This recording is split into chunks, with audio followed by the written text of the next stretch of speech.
Samsung A73. Charging overheating or charging temperature too high. Kahit i-charge po ito magdamag, hindi mo makakargahan, hanggang ganyan lang siya. At kahit i-open mo siya, ayan, namamatay po siya. Hindi po siya nagtutuloy sa menu dahil hindi po nakakargahan ang battery, nag-i-error. At pansinin nyo po, bigla po siyang na-off, hindi po siya nagtutuloy sa menu. At kapag charge mo naman siya, ayan, meron din pong nakalagay na ganyan, overheating. Paano ba ito gawin? Una, buksan natin yung takip. At dito mga idol, base tricks lang po ang gagawin natin. Wala po tayong papalitan na pyesa sa loob. At tanggalin natin yung likod mga idol. At ayan, so dahil malambot na ang likod nito at hindi po siya delikado dahil plastic lang, pwede mo na siya kamayin pag angat. Konting adhesive lang naman po ang meron dito. At ayan mga idol, naangat na nga natin yung pinakalikod. At nakita natin na first time pa po ito mabubuksan. At ayan, kitang-kita naman mga idol, pwede po siya mayupi. Huwag nyo na lang pong initan dahil plastic po yan, pwedeng mangulubot.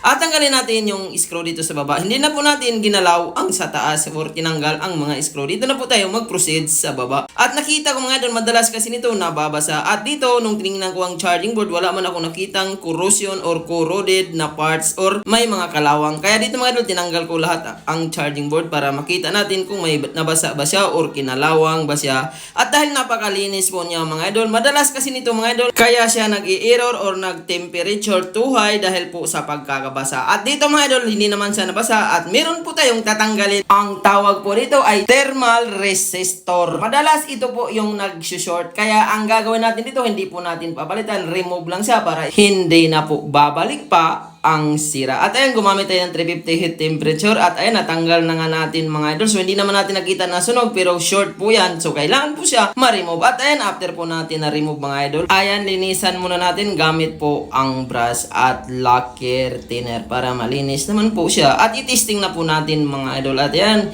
isang resistor lang po ang nawala dito. So yun po yun, i-remove natin para mawala ang short or mawala din po yung pinaka charging temperature too high or yung charging error. Ayan, ibalik na po natin ang charging board, ang antena. So ito lang po yung ginalaw natin sa baba. At kapag lubat ito mga idol, pwede na po hindi tanggalin ang battery. At ayan, testing na natin i-charge kung tested ba ang ginawa natin. Kanina, error po ang nakalagay. At ngayon mga idol, nag-green na siya at lumabas na ang charging percentage. Kanina, meron pong nakalagay na error. At ayan, tuloy muna natin mga idol. Salpak natin lahat ng screw at i-on natin mamaya kung mag-charge ba ito na naka-on. At pansinin nyo mga idol, paglagay pa lang natin ng screw, meron na pong 2%. So, ibig sabihin, nag-normal na po ang charging, nagkarga siya kagad. At nag-apply po tayo dito sa likod ng T7000 dahil naubusan ako dito ng double-sided tape. At ayan, lapat lang po natin mga idol. At maraming salamat po sa lahat ng nagtitiwala sa Jolphon TV. At sa mga gustong magpaayos, pwede kayo mag-PM or mag-walk-in, magpalalamog, magpa-GNT,